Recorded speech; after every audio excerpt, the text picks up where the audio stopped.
كان زمان ايام الرخص الناس بتشتري الجبنة من البقال. كان البقال ما عندوش حضارة وبيلف الجبنة في ورقة جورنال.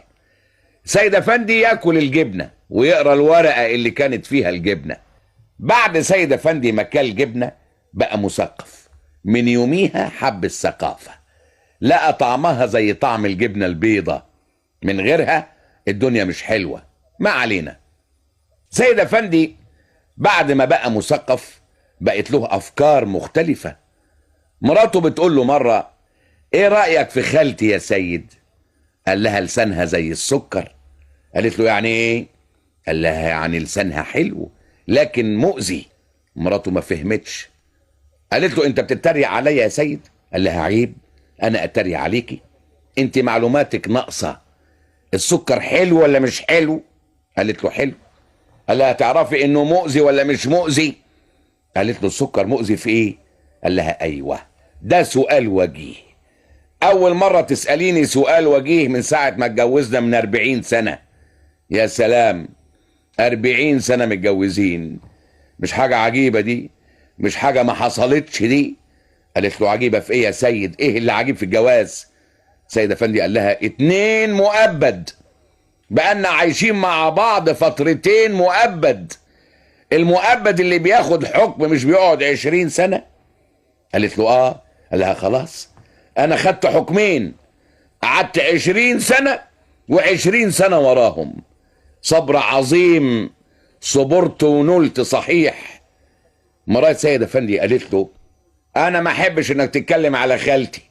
يعني ايه تقول لسانها زي السكر وحلو ومؤذي؟ عيب كده. كان زمان ايام الرخص الناس بتشتري الجبنة من البقال. كان البقال ما عندوش حضارة وبيلف الجبنة في ورقة جورنال. سيد افندي ياكل الجبنة ويقرا الورقة اللي كانت فيها الجبنة. بعد سيد افندي ما كل جبنة بقى مثقف. من يوميها حب الثقافة، لقى طعمها زي طعم الجبنة البيضة، من غيرها الدنيا مش حلوة. ما علينا.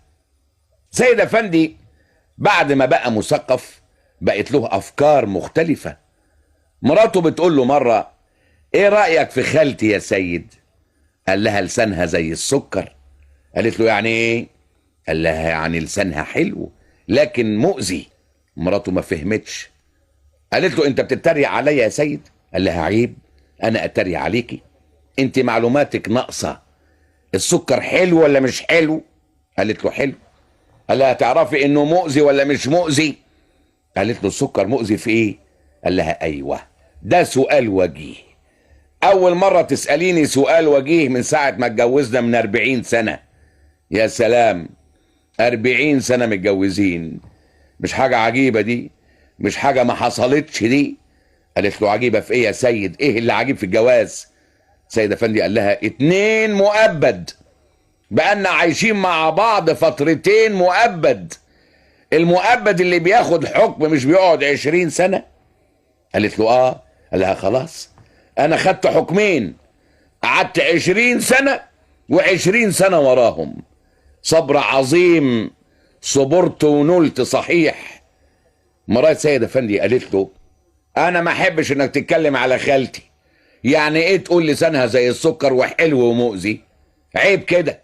كان زمان ايام الرخص الناس بتشتري الجبنة من البقال.